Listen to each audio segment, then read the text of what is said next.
السلام علیکم، آپ دیکھ رہے ہیں سلیم بخاری شو اور میں ہوں زینب جتوئی. میرے ساتھ موجود ہے سلیم بخاری صاحب. السلام علیکم. وعلیکم السلام زینب، کیسی ہیں آپ؟ الحمدللہ میں ٹھیک ٹھاک.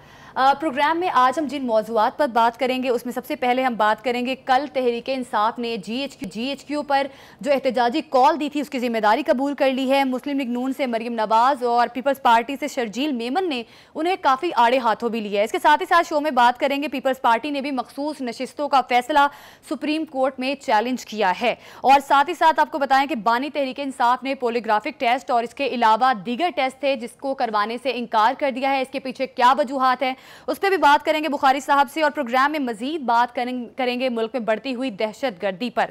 اور تمام صوبائی حکومتیں ایک پیج پر ہیں اس چیز کو لے کر یا نہیں, اس پہ بھی تجزیہ لیں گے بخاری صاحب کا. اور پروگرام کے آخر میں بات کریں گے اسرائیل کی بڑھتی ہوئی جارحیت کی.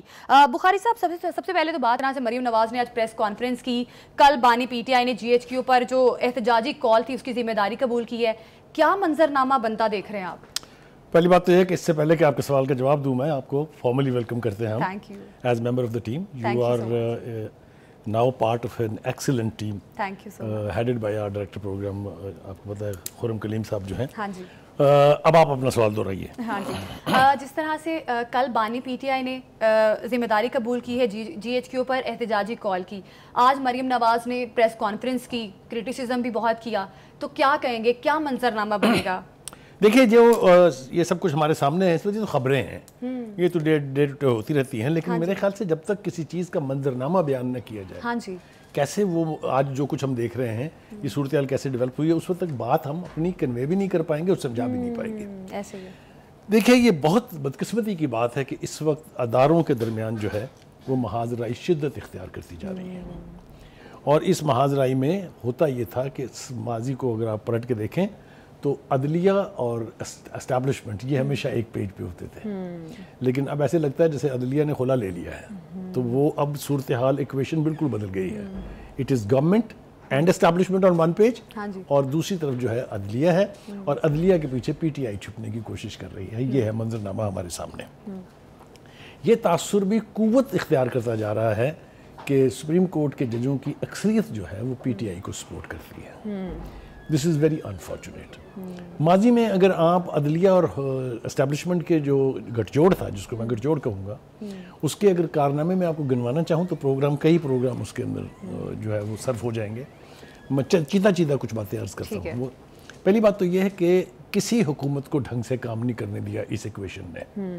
3 حکومتیں نون لیگ کی ہاف وے تھرو گھر بھیجی گئیں اور 2 حکومتیں پیپلز پارٹی کی, کبھی براہ راست انٹرونشن کے ذریعے اور کبھی عدلیہ کے ذریعے. یہ تاریخ کا حصہ ہے, یہ کوئی ہم ایگزیجریٹ نہیں کر رہے ہیں.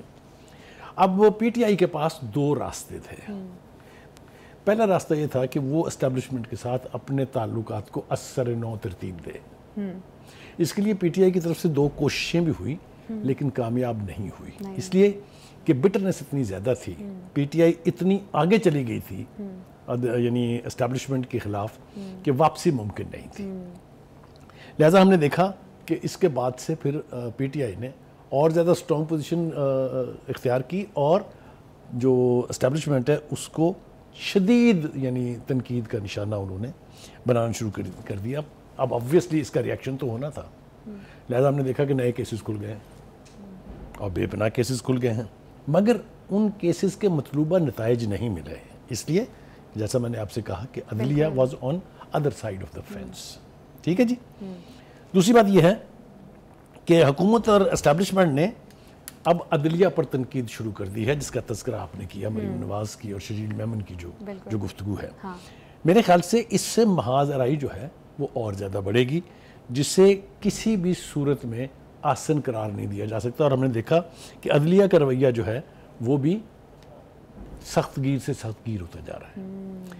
اب یہ دوسرا راستہ پی ٹی آئی کے پاس یہ ہے کہ وہ اس پوری صورتحال کو ایکسپلائٹ کرے اور اس میں اپنے لیے فائدہ حاصل کرے.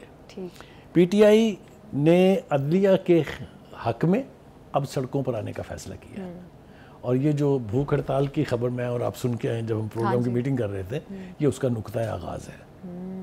تو محاذ آرائی جو ہے وہ اس طرف جس طرف جا رہی ہے اس سے خیر کی خبر تو مجھے نہیں دکھائی دیتی.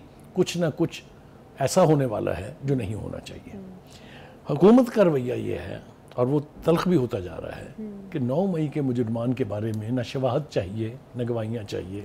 ویڈیوز پر سب کچھ موجود ہے لیکن اب تک کسی کو کوئی سزا نہیں ہوئی ہے. میرے خیال سے حکومت کا جو یہ تاثر جو حکومت کو ہے وہ بہت حد تک ٹھیک ہے. دوسری طرف ہم دیکھتے ہیں کہ بانی پی ٹی آئی جس کا آپ نے ذکر کیا وہ جیل میں بیٹھ کے کہہ رہے ہیں کہ ہاں میں نے بھیجا تھا ان کو. جس احتجاج کی کال کی وہ ذمہ داری قبول کر رہے ہیں انہوں نے جی ایچ کیو پر حملہ کیا تھا. بالکل ٹھیک ہے. اب حملہ کرنے والے لوگوں کو کیا معافی ملنی چاہیے آپ مجھے خود ہی بتائیے.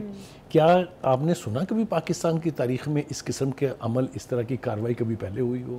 بالکل. تو میں اکثر کہا کرتا ہوں پروگرام کے اندر کہ یہ جو گٹھڑی ہے نا 9 مئی کی یہ سر پہ اٹھا کے پاکستان میں سیاست کرنا بہت مشکل ہے اور یہ صرف پاکستان کے کانٹیکس میں ٹھیک نہیں ہے. میرے خیال سے کسی بھی دوسرے ملک میں کبھی آپ نے نہیں سنا ہوگا. فوجی میوٹنیز بھی ہوتی ہیں بغاوتیں بھی ہوتی ہیں الیکٹڈ گورنمنٹ ٹاپل بھی ہوتی ہیں لیکن اپنی دفاعی تنصیبات پر اپنے ایئر بیسز کے اوپر پیٹرول بم لے کے کوئی نہیں جاتا. بالکل. اسی لیے جو ایک تاثر ابھرا کہ وہ کچھ تو ہندوستان نہیں کر سکا پاکستان کے ساتھ جو ماشاءاللہ پی ٹی آئی کے جو ایکٹیوسٹ تھے انہوں نے کر دیا. مجھے اچھی طرح سے یاد ہے وہ بہت سے پروگرام جو ہندوستان کے ٹی وی چینلز کے اوپر چلے جس میں انہوں نے کہا کہ ہم اربوں خرچ کر کے پاکستان کی فوج کی وہ تضحیق اور وہ ذلت نہیں کر سکے جو پی ٹی آئی نے کر دی ہے. اب جب اس طرح کا سیناریو آپ کے سامنے ہو تو پھر صورتحال میں تلخی جو ہے وہ بڑھے گی کم نہیں ہوگی. اچھا بخاری صاحب اقبال جرم تو کر لیا ہے اب بانی پی ٹی آئی نے کہ ہاں احتجاجی کال دی گئی تھی اور وہاں پر لوگ پہنچے اور پھر جو بھی بدمزگی پھیلی. اب میرا خیال ہے کہ اقبال جرم بھی ہو گیا تو پھر اب تو سزا بنتی ہے کہیں. دیکھیے آپ جس طرف اشارہ کر رہی ہیں وہ یہ ہے کہ اقبال جرم کے بعد پھر ایکشن کیوں نہیں ہوا. ہاں یہی تو بات ہے. دیکھیے میں نے جو جس کا ذکر کیا نا پہلے شروع میں کہ تلخی بڑھتی جا رہی ہے اور منظرنامہ جو ہے اس میں اس سخت گیری جو ہے اس کے پیچھے بہت ساری باتیں ہیں. پوشیدہ تو اب نہیں رہی ہیں سبھی کو پتہ ہے. آپ دیکھ لیجئے کہ جس طریقہ کی تنقید جو ہے بانی پی ٹی آئی کی طرف سے کی گئی تھی چاہے وہ اسٹیبلشمنٹ ہم اسٹیبلشمنٹ کہہ کے جان چھڑا لیتے ہیں لیکن انہوں نے تو آرمی چیف کو دھمکیاں لگائی انہوں نے کہا قبر تک نہیں چھوڑوں گا.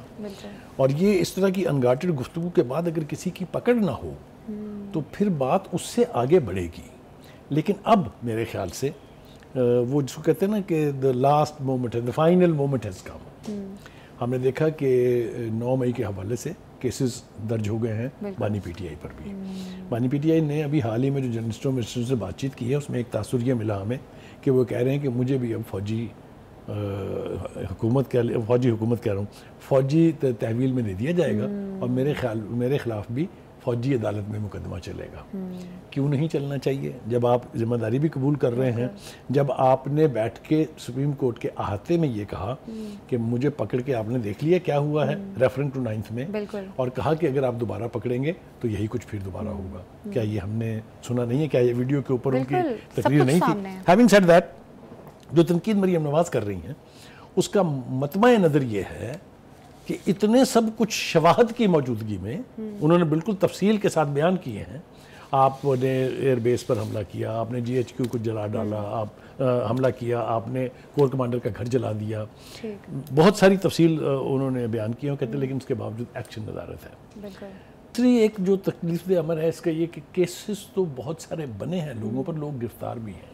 ہاں گرفتار ہے ابھی بھی, مگر کوئی فیصلہ نہیں ہو رہا ہے. لوگ جو ہے وہ کہتے ہیں کہ دیکھیں فوجی عدالتیں فیصلے نہیں کر رہی ہیں, یہ غلط بات ہے. فوجی عدالتیں فیصلے کر چکی ہوتی, ان کو اس کے ہاتھ باندھے ہیں سپریم کورٹ نے, ٹھیک ہے, کیونکہ وہاں پر ایک پٹیشن موجود ہے کہ کیا سویلین کا ٹرائل فوجی عدالتوں میں ہونا چاہیے یا نہیں ہونا چاہیے, اس کا ابھی حتمی فیصلہ نہیں آیا ہے. ٹھیک ہے, یہی وجہ ہے ان کی پینڈنسی کی. Once that bar will be removed آپ دیکھیے گا کوئکلی فیصلے ہوں گے. ٹھیک ہے, ٹھیک ہو گیا جی. دوسری بات آپ نے کی کہ سجیل میمن صاحب نے جو کچھ کہا وہ بھی میرے خیال سے ایک طرح کا اعادہ ہے جو کچھ مریم نواز نے کہا. لیکن شیریں مزاری جو ہیں, شیریں مزاری کہہ رہا ہوں, جو اپنے شیریں رحمان ہیں, شیریں رحمان, انہوں نے کہا کہ جناب صرف اقبال جرم کر لینا کافی نہیں ہے, آپ کون سے معافی مانگیں کہ آپ نے جرم کیا تھا. ٹھیک ہے جی. اب چلتے ہیں جناب, آپ نے جو کہا کہ جی پیپلز پارٹی جو ہے وہ بھی سپریم کورٹ میں چلی گئی ہے. بالکل بخاری صاحب, وہی بات آ جاتی ہے کہ جب ادارے حکومت سب ایک پیج پر ہوں گے تب بھی کوئی چینج جو ہے وہ ممکن ہے. اب دیکھیں جس طرح سے پیپلز پارٹی نے بھی مخصوص نشستوں کا فیصلہ سپریم کورٹ میں چیلنج کرنے کا فیصلہ کیا ہے, تو یہ اب اس بارے میں آپ کیا کہیں گے؟ درخواست دائر کر دی گئی ہے, اور میں نے ابتدا میں, اگر زینب یاد ہو آپ کو, ایکویشنز بتا دی تھی. بالکل, کہ ماضی میں یہ ہوتا تھا کہ عدلیہ اور فوج ایک پیج پر ہوتے تھے. اس کے جو نتائج نکلے وہ یہ کہ ہر دفعہ جب بھی فوجی انٹرونشن ہوئی, فوجی ڈکٹیٹرز آئے 10 سال 13 سال 11 سال, ان کو انڈیمنٹی کس نے دی؟ عدالتوں نے دی. اور وہ اس حد تک چلے گئے جو دنیا کی تاریخ میں کبھی نہیں ہوا کہ انہوں نے ایک ملٹری ڈکٹیٹر کو کہا کہ آپ 3 سال تک جو امینڈمنٹ چاہیں آئین میں اپنے یعنی انڈیویجولی کر لیں. کوئی سوچ بھی نہیں سکتا کسی جمہوری ملک میں اس طرح کی بات. دوسری بات یہ ہے کہ چاہے وہ این آر اوز کی کہانی ہو, چاہے وہ ملٹری ڈکٹیٹرز کو تحفظ دینے کی کہانی ہو, یہ سب کچھ پہلے تو ہوتا رہا اس لیے کہ عدلیہ اور اسٹیبلشمنٹ ایک پیج پر تھے. جیسا میں نے بیان کیا کہ اب یہ ایکویشن بدل گئی ہے. اب عدلیہ جو ہے ہماری وہ is trying to be more powerful than any other institution, which is bad. عدلیہ کا کام انصاف دینا ہے, اور اس کا نتیجہ یہ نکلا ہے کہ یوں لگتا ہے جیسے اعلیٰ عدلیہ, چاہے وہ ہائی کورٹ ہے چاہے وہ سپریم کورٹ ہے, وہ صرف پی ٹی آئی کے فیصلے کرنے کے لیے بیٹھے ہوئے ہیں, اور اس ملک میں انصاف کا نہ کوئی تقاضا ہے نہ کوئی کیس ہے. پرائم منسٹر صاحب at the floor of the assembly کہہ چکے ہیں کہ 2700 ارب روپے کے کیسز جو ہیں پینڈنگ پڑے ہوئے ہیں ٹریڈرز کے اگینسٹ سپریم کورٹ میں. اگر وہ ہمیں مل جائیں تو ہمیں کسی آئی ایم ایف کی مدد کی ضرورت نہیں ہے. لیکن اس طرف میرے خیال سے ہونا یہ چاہیے اب کہ یہ عدلیہ جو موجودہ ہے اس کو تو پی ٹی آئی کے لیے چھوڑ دیں, ایک نئی عدالت کا سسٹم جو ہے وہ تشکیل دینا چاہیے تاکہ لوگوں کو سبھی انصاف مل سکے. انصاف کے متقاضی صرف پی ٹی آئی تو نہیں ہے نا جی. آپ یہ دیکھ لیں پوری ٹی وی سکرینز پر ان تمام کیسز کا قبضہ ہے جو پی ٹی آئی کے حوالے سے ہیں, چاہے ان کے خلاف ہیں چاہے ان کے فیور میں ہیں. میرے خیال سے یہ منظرنامہ بھی اس قوم نے اس سے پہلے کبھی نہیں دیکھا ہے. آ جائیے جناب, جس طرف آپ نے اشارہ کیا کہ جی پیپلز پارٹی جو ہے وہ بھی اب سپریم کورٹ میں چلی گئی ہے. دیکھیے پیپلز پارٹی میں شروع میں تھوڑی سی آنکھیں دکھائی حکومت کو, بہانے بے پناہ تھے, اس کا تذکرہ کرنا شاید ضروری نہیں ہے, لیکن میں سمجھتا ہوں کہ اب 2 حوالوں سے پیپلز پارٹی حکومت کے بہت قریب آتی جا رہی ہے. ایک تو یہی معاملہ تھا جو سنی تحریک کی جو پٹیشن تھی, اس کے نتیجے میں بجائے اس کے کہ اس کو محدود رکھا جاتا سنی تحریک تک, جس کا کئی مرتبہ چیف جسٹس نے ذکر کیا اپنی پروسیڈنگز کے دوران کہ وکیل کو, بلکہ انہوں نے منع کیا کہ آپ پی ٹی آئی کا تذکرہ نہیں کر سکتے, آپ سنی اتحاد کے وکیل ہیں اور یہ پٹیشن سنی اتحاد کی, اس میں پی ٹی آئی کا کوئی ذکر نہ کریں. اس کے باوجود جب ہم نے فیصلہ دیکھا تو وہ سلور پلیٹر پہ رکھ کے ان کو سیٹیں جو ہیں وہ پیش کر دی گئی ہیں. Having said that, Peoples Party کا فریق بن جانا میرے خیال سے اس کیس کو, حکومت کے کیس کو مضبوط کرے گا. یقینی طور پر ان کے پاس بھی بہت قابل اور لائق. Welcome back. بریک سے پہلے ہم بات کر رہے تھے پیپلز پارٹی نے مخصوص نشستوں کا فیصلہ سپریم کورٹ میں چیلنج کر دیا ہے, اور پیپلز پارٹی کی جانب سے یہ بھی کہا گیا ہے کہ مخصوص نشستیں مانگی نہیں گئی, تحریک انصاف کی جانب سے انہیں دے دی گئی ہیں. تو کیا بخاری صاحب ایسا ممکن ہے؟ دیکھیے گزارش یہ ہے کہ اگر آپ فیصلے کو تفصیلی طور پہ دیکھیں, ابھی تفصیلی فیصلہ لکھا تو نہیں گیا ہے میرے خیال سے, لیکن اگر آپ اس کو دیکھیں تو اس سے ایک ایسا تاثر ابھرتا ہے کہ آپ مجبور ہو جاتے ہیں پیچھے مڑ کے دیکھنے پر. میں کیوں کہہ رہا ہوں یہ, بھٹو صاحب کا فیصلہ آپ لے لیجئے. اچھا, نہ تو یہ کہ وہ کبھی پریسیڈنٹ کے طور پہ استعمال ہوا, اتنا گندا فیصلہ تھا, اتنا برا فیصلہ تھا وہ ججز کا, اور اس کو جوڈیشل مرڈر کہا گیا. اس کے بعد ہم دیکھتے ہیں کہ ایک بات شروع ہوئی تھی پاناما سے, پاناما جس میں نواز شریف کا نام بھی نہیں تھا, لیکن پاناما سے کچھ ہی نکلا تو اقامہ پہ ٹھوک دیا. یہی حال یہاں بھی ہے. یعنی جس چیز کی پٹیشن میں پرے نہ ہو اس کے بارے میں کبھی فیصلہ ہو نہیں سکتا. یہ جورسپروڈنس کا بنیادی لا ہے. I am a law student, میں آپ کو ذمہ داری سے یہ کہہ رہا ہوں کہ something that is not prayed in the petition, اس کے اوپر عدالت کبھی فیصلہ نہیں کرتی. تحریک انصاف اس پٹیشن کا حصہ ہی نہیں تھی, بلکہ پروسیڈنگز کے دوران ہم نے دیکھا کہ بار بار چیف جسٹس صاحب نے بھی ٹوکا انہیں کہ آپ تحریک انصاف کی بات مت کریں, یہ سنی اتحاد کا کیس ہے, تو پھر سیٹیں کیسے چلے گی اس کو. تو میرے خیال سے یہ ایسا فیصلہ ہے جو تاریخ میں بہت لک ڈاؤن کیا جائے گا. یعنی کہ اس فیصلے کا تذکرہ جو ہے وہ ایک عجیب سی کیفیت کے ساتھ کیا جائے گا کہ یہ بہت ہی مطلب میں بہت سخت لفظ استعمال کرنا نہیں چاہتا، لیکن میرا نہیں خیال کہ سپریم کورٹ نے فیصلہ کر کے اپنے کیپ میں کوئی 1% کا اضافہ کیا ہے. میرا خیال ہے کوئی ایک آدھا فیصد جو تھا آلریڈی ان میں سے بھی ایک ڈاؤن ہو گیا ہوگا. پیپلز پارٹی بہت پر امید ہے کہ اس ریویو میں اگر ہم جائیں گے تو شاید یہ فیصلہ بدل جائے. میں سمجھتا ہوں کہ اگر عدلیہ کو اپنی ساکھ بچانا ہے، اگر عدلیہ چاہتی ہے کہ انصاف کے تقاضے پورے ہوں، تو اس کیس کو ری اوپن ہونا چاہیے. اور جو چیف جسٹس نے کہا کہ ریویو اس کا فوری طور پہ لگنا چاہیے تھا، کیونکہ آئین کے مطابق اگر ریویو میں تاخیر کی جائے تو وہ بھی ایک غیر آئینی اقدام ہے. تو ہم توقع کر رہے ہیں کہ عدلیہ اپنی ساکھ کی خاطر اور حقائق کو سامنے رکھ کے اپنے فیصلے پہ نظر ثانی ضرور کرے. ٹھیک ہے، اس کیس پہ یقیناً نظر ثانی کرنی چاہیے. اچھا بخاری صاحب، عمران خان کے پولیگرافک ٹیسٹ کرنے کے لیے پولیس پہنچی، لیکن انہوں نے انکار کر دیا ہے. پولیگرافک ٹیسٹ کروانے کے علاوہ 3 اور ایسے ٹیسٹ تھے، وہ بھی کہا کہ میں نے نہیں کروانے. تو پولیگرافک ٹیسٹ ہے کیا؟ دیکھیے، پہلی بات تو یہ ہے، میں آتا ہوں اس کے اوپر کہ یہ ہے کیا. وہ جو ہے وہ جیل تھوڑی ہے، وہ تو پی ٹی آئی کا سیکریٹریٹ ہے. اچھا، آج بھی کوئی 19 کے قریب افراد نے ملاقات کی ہے ان سے. آپ مجھے بتائیں، یہ جیل ہے. پھر جس طرح کا انوائرمنٹ انہیں مہیا کر کے دیا گیا ہے، کبھی سنا آپ نے کہ کسی اور کو بھی یہ نصیب ہوا ہو؟ اینی وے، تو پھر وہاں بیٹھ کے وہ اپنی مرضی کے فیصلے تو کریں گے. اچھا، اب یہ ٹیسٹ کیا ہے؟ یہ آپ کا سوال ہے نا جی بنیادی طور پہ. یہ جو پولیگرافک ٹیسٹ ہے، یہ ہے جھوٹ پکڑنے کی مشین، سادہ لفظوں میں. میرے خیال سے خان صاحب نے انتہائی دانشمندی کا ثبوت دیا ہے یہ ٹیسٹ نہ دے کے. اس لیے کہ پہلی بات تو یہ کہ وہ عوامی سطح پر تسلیم شدہ یہ کہتے ہیں کہ میں یو ٹرن کا ماسٹر ہوں. بڑے لیڈروں کی پہچان ہے یہ کہ یو ٹرن نہیں، مطلب یہ کہ آج جو کچھ کہا ہے کل اس سے مکر جائیں. اگر وہ ٹیسٹ دے دیتے تو مشین کی تو چیخیں نکل جانی تھی. تو وہ میں سمجھتا ہوں انہوں نے اس اعتبار سے یہ اچھا فیصلہ کیا کہ ٹیسٹ نہیں دیا، کیونکہ ان کا جھوٹ جو ہے وہ یقینی طور پہ پکڑا جاتا. اس کے بعد جو وائس میچنگ ہے اور جو فوٹوگرامیٹری ٹیسٹ ہے، ان دو کی بھی تھوڑی سی وضاحت کر دی جائے. وائس میچنگ مینس کہ آپ کی ویڈیو آڈیو کے اوپر جو آواز ہے اس کے ساتھ آپ کی آواز میچ کرتی ہے نہیں کرتی ہے. اور اسی طریقے سے جو ویڈیوز ہوں اس میں امیجز جو ہے، جو فوٹوگرامیٹری ٹیسٹ ہے وہ یہ کہ آپ کے امیجز کسی نے ڈیپ فیک تو نہیں کیے ہیں، کسی نے ایڈٹ کر کے اس کو، آپ کو پتا ہے جو کیا کچھ نہیں ہو رہا ہے اس وقت دنیا میں. تو یہ تینوں ٹیسٹ جو ہیں یہ اس لیے لازمی تھے. انہوں نے انکار کر کے میرے خیال سے اپنی عزت بھی بچائی ہے، اپنی پارٹی کی بھی عزت بچائی ہے. جی اچھا، جب پولیس پہنچی ہے انہوں نے کہا میں نے ٹیسٹ ابھی نہیں کروانے کیونکہ ابھی میں ویسے بھی تفتیشی اداروں کو تفتیش دے رہا ہوں، تو ابھی آلریڈی انویسٹیگیشن چل رہی ہے. زینب، میرا نہیں خیال کہ وہ ٹیسٹ دیں گے یہ، اس لیے کہ اس سے ان کی بڑی ان کو بہت ہزیمت اٹھانی پڑے گی. دوسری بات جو آپ کہہ رہی تھی ونٹر میں بھی آپ نے کہا تھا کہ جو کچھ کے پی کے میں ہو رہا ہے اس کا بھی تھوڑا سا جائزہ لے لیں. میرے خیال سے تو کوئی حرج نہیں ہے. بالکل. دیکھیے، بنو کا واقعہ جو ہے یہ ایک بہت خوفناک واقعہ ہے جس کو بہت ہی زیادہ ہلیریس طریقے سے ایکسپلائٹ کرنے کی کوشش کی گئی ہے. تاجروں کا پرامن احتجاج تھا، بالکل ٹھیک تھا، ان کو رائٹ ہے، اور کوئی یہ رائٹ جو ہے اظہار رائے کا ان کا ڈینائی نہیں کر سکتا. لیکن پھر اس کے اندر آپ نے اپنے ایکٹیوسٹ گزیڑے جو مسلح تھے، جس کے امیجز چاہے وہ ویڈیوز ہیں چاہے وہ تصاویر ہیں وہ موجود ہیں. یعنی کوئی چیز ایسی نہیں ہے جس کا ثبوت موجود نہیں ہے. انہوں نے فائرنگ کی وہاں سے، اسی فائرنگ کے لیے ایک شخص ہلاک ہوا. پہلا تو یہ کیا پی ٹی آئی کے سوشل میڈیا ہینڈلرز نے کہ ان کا وہاں تو پتہ نہیں کتنے لوگ مر گئے ہیں، پھر کہا 5 مر گئے ہیں.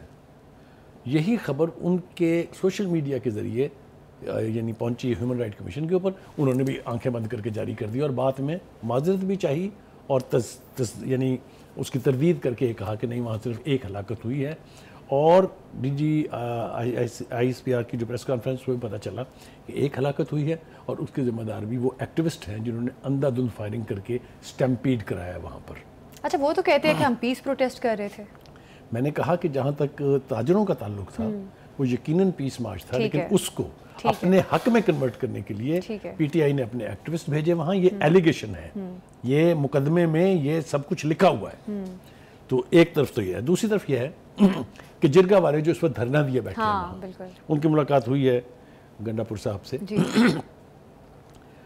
جو D G I S P R نے کہا تھا کہ صوبوں نے ایکشن پلان پہ عمل نہ کر کے بہت زیادتی کی، میرے خیال سے وہ بالکل ٹھیک تھا. یقینی طور پر اگر صوبوں نے اس کو پرسو کیا ہوتا تو آج جس صورتحال کا ہمیں سامنا ہے، جس طرح کی دہشت گردی اس ملک میں ہو رہی ہے، شاید ہمیں اس کا سامنا نہ کرنا پڑتا اگر صوبے مرکز کے ساتھ ساتھ افیکٹولی اس کو امپلیمنٹ کرتے ہیں. اب صورتحال یہ ہے کہ جب D G I S P R کی پریس کانفرنس ہوئی تو اس کے بعد ان کو مجبوراً ایپیکس کمیٹی کا اجلاس بھی بلانا پڑا ہے، اور وہ اب کہہ رہے ہیں کہ جی ہم بھی عمل کریں گے اس کے اوپر جو نیشنل ایکشن پلان بنا تھا، جن کا جو ہے اس کے مطالبات جو ہیں وہ ان میں سے بہت سے ایسے ہیں جو ناقابل قبول ہیں۔ اچھا، پہلی بات تو یہ کہہ رہے ہیں کہ جناب یہ جو یہاں پر آپریشن کی بات ہو رہی ہے یا وہ جو عزم استحکام ہے، وہ جو ہے وہ آپ لا انفورسز جو ہیں، جو ہمارے دفاعی ادارے ہیں، ان کے ذریعے نہ کرائیں، وہ سی ٹی ڈی کے ذریعے کرائیں۔ کیوں بھائی؟ Why don't they trust those who will carry out the similar operation in other provinces? آپ کی مرضی، آپ ہیں کون بھائی؟ آپ پارٹیاں بالکل ٹھیک ہے، لیکن جو فیصلے مرکز کے کرنے کے ہیں وہ آپ کے اوپر فرض ہے کہ آپ اس کو لیٹر اینڈ اسپرٹ میں امپلیمنٹ کریں۔ ٹھیک ہو گیا جی؟ دوسری طرف انہوں نے ان کو یقین دہانی کرائی ہے کہ جناب ٹھیک ہے، ایپیکس کمیٹی کا اجلاس ہو رہے ہیں، آپ کے مطالبات میں ان کے سامنے رکھوں گا، جو اس میں سے منظور ہو جائیں گے وہ لا کے ہم آپ کو بتائیں گے۔ ان جرگہ والوں نے کہا کہ دھرنا بھی ہم اسی صورت میں ختم کریں اگر ہمارے مطالبات پورے تسلیم کر لیے جائیں گے، تو وہاں بھی صورتحال ٹھیک نہیں ہے۔ تو بخاری صاحب، جرگہ ارکان نے یہ بھی کہا ہے کہ ہمارے جو لاپتہ افراد ہیں ان کو عدالتوں میں پیش کریں، تو اس میں حرج کیا ہے؟ ٹھیک ہے، اگر دیکھا جائے تو ٹھیک ہے، جو لاپتہ افراد ہیں ان کو آپ عدالتوں میں پیش کر دیں، ایک جو لا پروسیڈنگ ہوتی ہے۔ دیکھیے، میں اپنے ایک پروگرام میں یہ مسنگ پرسنز کا معاملہ بڑی تفصیل کے ساتھ ڈسکس کر چکا ہوں۔ کچھ تو وہ لوگ ہوتے ہیں جو حکومتی اداروں پر، حکومتی تنصیبات کے اوپر حملہ کرتے ہیں، ان کو جو لا انفورسز ہیں وہ اٹھا لیتے ہیں، لیکن ان کو حتمی طور پر انہیں کسی نہ کسی عدالت میں پیش کرنا ہوتا ہے۔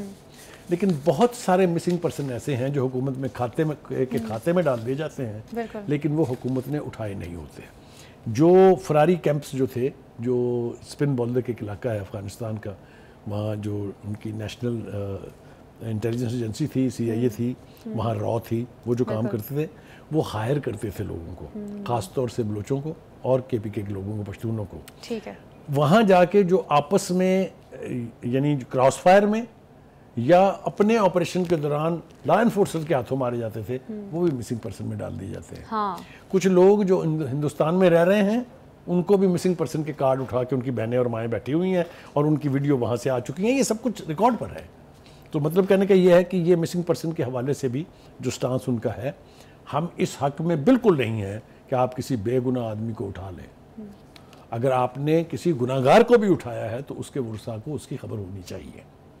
تو اس لیے یہ جو مطالبہ ہے، اب کتنے لوگ ہیں وہاں سے جو مسنگ ہیں، کتنے لوگ جینونلی لا انفورسز نے اٹھائے ہیں، یہ سارا کچھ تو تفصیل طلب معاملہ ہے۔ بالکل، ان کی جانب سے یہی کہا گیا جب تک مطالبات نہیں مانے جاتے دھرنا اسی طرح جاری رہے گا۔ لیکن جناب جو اس کا ایک اور امپورٹنٹ آسپیکٹ ہے، امیر مقام کی جو پریس کانفرنس ہے، اس نے کہا ہے کہ جی بالکل جھوٹ پر مبنی ہے سارا کچھ، دہشت گردوں کے خلاف اور پی ٹی آئی کی حمایت میں پریس کانفرنس۔ بالکل، تمام تر چیزوں کا حل بخاری صاحب دیکھا جائے تو یہی ہے کہ تمام صوبائی حکومتیں ایک پیج پر آئیں تاکہ اس کا بہتر طریقے سے حل نکال سکیں۔ اسرائیل کی جنگی جارحیت غزہ میں جاری ہے، اس پر بات کریں گے۔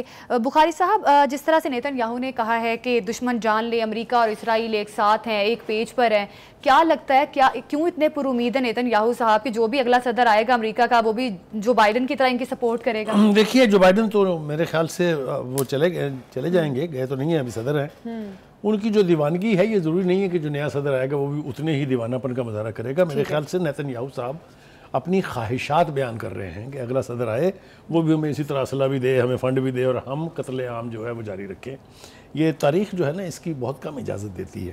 اینی وے، تو اس لیے میں سمجھتا ہوں کہ جو بھی نیا صدر آئے گا اس کو اپنی فلسطین یا اسرائیل پالیسی کو ریویو کرنا پڑے گا۔ اگر ٹرمپ جیت جاتے ہیں، جس کے کہ امکانات روز بروز بڑھ رہے ہیں، تو میرا نہیں خیال کہ وہ جو بائیڈن کی طرح سے پاگل پن کا مظاہرہ کریں گے۔ تو ان کے سامنے بہت ساری ایسی چیزیں ہوں گی کیونکہ پوری عالمی رائے عامہ جو ہے یہ تو اسٹیٹ پالیسی ہوتی ہے نا پھر، کہ جس طرح سے اسٹیٹ کی ایک پالیسی ہے اس پہ عمل درآمد کرنا پڑتا ہے پھر آگے حکومت۔ دیکھیے، اس کے بھی لیولز ہیں نا۔ ایک یہ ہے کہ آپ ایک حد تک جو جس طرح ہم اس وقت گفتگو کر رہے ہیں، تو ہم نے گفتگو سے پہلے طے کیا تھا کہ ہم یہ اب اگر ہم ایک اور داستان چھیڑ دیں گے تو آپ سوچیں ذرا کیا ہوگا۔ اسی طریقے سے جو پالیسی ہوتی ہے اس کے بیریئرز ہوتے ہیں۔ یہ بائیڈن صاحب وہ بیریئر کراس کر گئے ہوئے تھے، ٹھیک ہے نا۔ تو اب یہ خواہش تو ہو سکتی ہے لیکن یہ پوری ہوگی کہ نہیں یہ تو دیکھیں گے. اچھا، چین میں فتح اور حماس کی جو صلح کرانے کی کوششیں جاری ہو رہی ہیں، جاری کی جا رہی ہیں، اس کے بارے میں کیا کہیں گے؟ یہ کیسی ڈیولپمنٹ؟ دیکھیے میرے خیال سے ایک تو یہ صلح ہو گئی ہے اور اب میرا خیال ہے by the time that we are talking وہاں پر یہ دونوں کی لیڈرشپ جو ہے وہ جوائنٹ پریس کانفرنس کر رہی ہوگی. یہ بہت بڑی ڈیولپمنٹ ہے اس لیے کہ فلسطین ایک طرح سے تقسیم تھا. فلسطینین اتھارٹی، اگر آپ کو یاد ہے محمود عباس صاحب اس کے ہیڈ ہیں، اور حماس جس کے اسماعیل ہانیہ ہیں. یہ دونوں کو میں نے ایک کانفرنس میں وہاں چائنا میں اکٹھے بیٹھے دیکھا ہے. It's a very big development, اس لیے کہ امریکہ نے اور اسرائیل نے اور ان کے اتحادیوں نے انتہائی سازش سے فلسطین کو تقسیم کیا ہوا تھا 2 حصوں میں. تو یہ میرے خیال سے اس ڈیولپمنٹ کے آنے والے دنوں میں آپ آثار دیکھیں گے. اس سے اسٹرینتھن ہوگی پیلسٹینین کوز. اس کے بارے میں مجھے کوئی ٹھیک ہے. اچھا بخاری صاحب، اسرائیل نے یو این کے ایک ادارے کو دہشت گرد قرار دے دیا ہے، اس کے بارے میں کیا کہیں گے؟ یہ دنیا میں جو کہیں نہیں ہوتا وہ اسرائیل میں ہو رہا ہے. بالکل. دنیا میں اس طرح کا قتل عام جس میں 70% بچے اور 30% خواتین شامل ہوں، یہ کہیں نہیں ہوتا ہے. یہ اسی طریقے سے آپ یہ دیکھیے، یہ جو امدادی ادارہ ہے جس کا نام انروا ہے، یہ بنیادی طور پر وہاں پر جو جنگ سے متاثرین ہیں ان کی امداد کے لیے ہے. ان کی چاہے وہ غذائی امداد ہو، چاہے وہ طبی امداد ہو، اس تمام ریہیبلیٹیشن کے پروسیس کو امپلیمنٹ کرنے کے لیے یہ یونائٹڈ نیشن کا ایک ادارہ ہے. اب آپ مجھے بتائیے نیتن یاہو کی حماقت اور اس کی حکومت کی، اس کی پارلیمنٹ کی حماقت کہ وہ یونائٹڈ نیشن کے ایک ادارے کو دہشت گرد قرار دے رہے ہیں. دس از این ایمپل ایگزامپل کہ یعنی اسرائیل کی جو لیڈرشپ ہے وہ خود بہت بڑی دہشت گرد ہے. جس کو ریہیبلیٹیشن کے ادارے بھی دہشت گرد نظر آتے ہوں تو آپ خود ہی سوچ لیجئے کہ ان کی سوچ کیا ہے، ان کی اپروچ کیا ہے. اور جو ظلم و ستم، جو قتل و غارت گری کا بازار گرم کیا ہوا انہوں نے، اس کا جواز آپ کو مل جائے گا اس قسم کے فیصلوں سے کہ nothing works right in Israel under Netanyahu. اچھا بخاری صاحب، امن معاہدے پر نیتن یاہو نے بات کی ہے، اس کو آپ کس طرح سے دیکھتے ہیں اور اس کو حماس کے لیے یہ کیسا ہوگا؟ دیکھیے حماس نے تو بہت کوشش کی جو نیگوشیٹرز ہیں، جو ثالث ہیں، ان کے ذریعے کسی نہ کسی حتمی نتیجے پر پہنچ جایا جائے. ٹھیک ہے. لیکن جب بھی بات کسی کنارے لگنے لگتی تھی تو یہی نیتن یاہو صاحب اپنے پاگل پن کے ذریعے اس کو انڈو کر دیتے تھے، سبوٹیج کر دیتے تھے. اور وہ کرتے رہیں گے جب تک وہ اپنی اس خواہش کی تکمیل نہیں کر لیتے کہ وہ فلسطینیوں کو صفحہ ہستی سے اچھا نیتن یاہو ابھی بھی یہ کہہ رہے ہیں کہ اگر یہ معاہدہ ہو بھی جاتا ہے تو پھر بھی ہم سٹرائک کریں گے. میں نے کہا نا کہ وہ ایک رویے کا نام ہے، ایک چیز پر قائم وہ ایک یعنی مینیک اپروچ ہے، وہ ایک مائنڈ سیٹ ہے کہ فلسطین کو صفحہ ہستی سے مٹانا ہے. میرے خیال سے یہ خواہش لے کے وہ زمین بوس ہوں گے کسی نہ کسی دن، یقینی طور پہ. ٹھیک ہے، بہت شکریہ آپ کا بخاری صاحب. ناظرین، پروگرام کا وقت ختم ہوتا ہے. کل آپ سے پھر ملاقات ہوگی. اللہ حافظ.